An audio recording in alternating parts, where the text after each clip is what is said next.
Politics में बहुत अच्छा रोल प्ले किया, तो वो कैसा सफ़र था सर? वाकई के तारीखें चल रही थी इस मुल्क में। एक तो जब हम स्कूल में थे तो हाई स्कूल में 70 से पहले 65 के बाद भी तो वन यूनिट के खिलाफ तारीखें चल रही थी, तो उनको ज्वाइन किया। और उसके बाद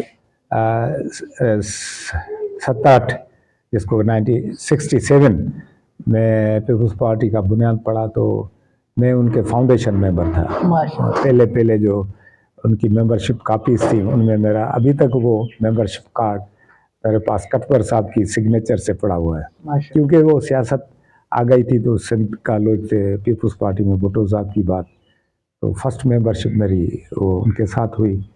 और उसके बाद मैं आगे चला तो 71 के बाद मैं बंगालियों को देखा, उनके मामलात देखे।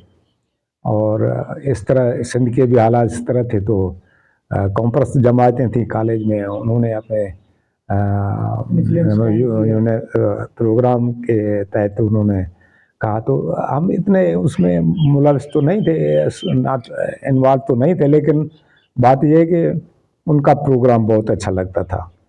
तो इसी वजह से फिर स्टूडेंट लाइफ में एक्टिविटी की वजह से सरकार की नज़रों के चढ़ गए। तो वैसे वो उनकी ठीक रिपोर्ट्स नहीं थी हमारे बारे में, लेकिन वो होता है कि भाई अपने अफसरान को वो राज़ी करते, तो हमें भी इन्वॉल्व उन्होंने लिस्ट में कर दिया। अच्छा माशाल्लाह सर, आपने जिस तरह से कहा कि एक्टिविस्ट तो थे माशाल्लाह, आप पीपल्स पार्टी के को फाउंडर्स में से हैं, जी। तो आपने भुट्टो साहब ने आपकी गिरफ्तारी के वारंट क्यों निकलवाए सर?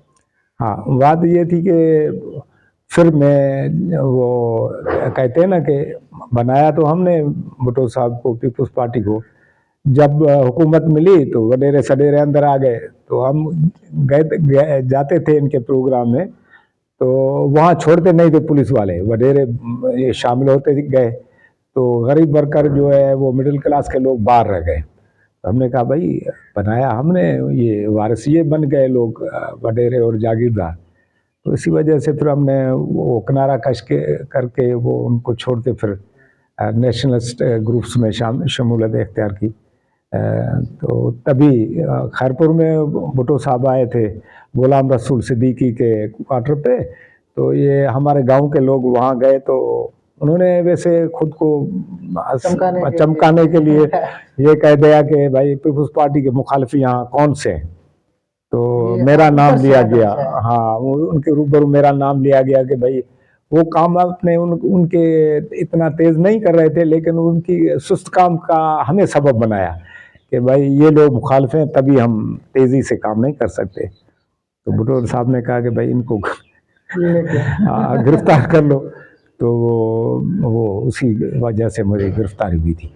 सर आप तो मतलब जिस तरह से आपने कहा कि हमने बनाने वालों में से हैं, और बनाने के बाद आपने ही उसी पार्टी का ही निशाना बने, तो ये जो भुट्टो साहब के आर्डर्स थे, तो क्या ये आपको लगता था कि भुट्टो साहब डेमोक्रेटिक थे, या ये भी एक आमराना सोच के मालिक थे, या ऑटोक्रेटिक थे?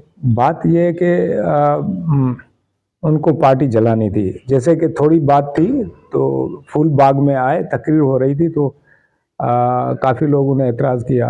कायम अली शाह और लाड़क वो पार्टी में शामिल हो गए। तो भुट्टो साहब से लोगों ने, हमने सब ने सवाल किया कि भाई आप तो कह रहे हैं कि जागीरदार ठा और सरमाएदार ठा, तो ये लोग तो है बडेरे हैं, और उनको आपने शामिल क्यों किया? तो वो कह रहे थे कि भाई ये देखो ये मज़दूर है, खुद ही वकील साहब हैं, तो ज़ीनी मज़दूर हैं, ये अपने अकल से काम करते हैं, तो ठीक है भाई, इनका इतना नहीं है। लेकिन वाकई उनको पार्टी चलानी थी, तो जैसे उनको हुक्म मिलता था ऊपर से भी, आर्मी खुश हो इस तरह के इस्टेब्लिश वगैरहमेंट का, तो वो उनके पास थे, ये था। आपने मतलब पार्टी के साथ वफादारी की, फिर आपने पार्टी से ही बगावत भी की, तो फिर मीर मुर्तज़ा भुट्टो साहब ने क्यों आपकी ज़िंदगी बचाना चाहिए, और ये पाकिस्तान में आपके कौन से खतरात लाक थे? हाँ, ये है कि पता नहीं किस तरह उनको बात चल गई। मैं तो इतना बड़ा आदमी नहीं था और गरीब घराने का था, लेकिन पॉलिटिकली मुझे बहुत ऊपर लोग समझते थे और आ गया था। तो जब वो काबुल में एरोप्लेन उन्होंने हाईजैक किया तो उन्होंने जो लिस्ट दी थी उसमें मेरा नाम भी था। मैं जब घर आ रहा था तो मेरे घर हाईजैकर्स को में आपका नाम था? पहले तो हाईजैकर्स 3 थे, उन्होंने नाम लिया कि उन्होंने बताया कि एक का नाम गुलाम मुस्तफ़ा है। जो आपने तो हाँ, तो वो आ गए मेरे गांव। मैं तो नहीं था, फिर तो आप डिक्लेयर और हो गए। तो आ गई बड़े फोर्सेस आ गए, घेरे घर गांव को, पूरे घर को उन्होंने घेरे में ले लिया। और फिर उन्होंने लिस्ट दी मुतालबात की, तो उसमें मुतालबात थे कि 60-70 लोग की लिस्ट दी, उसमें मेरा नाम भी था। फिर सरकार आ गई कि भाई चलो वो काबुल चले जाओ तुम, क्योंकि हमें जहाज छुड़ाना है। अच्छा, तो मैं तो नहीं गया, मुझे यहाँ पढ़ना था, पीएचडी करनी थी मुझे और बात करनी थी। तो मैंने अवॉइड किया, मैं तो भाग गया, मैं इनके हाथ नहीं चढ़ा। काफ़ी लोग गए, जैसे काफ़ी लोग गए।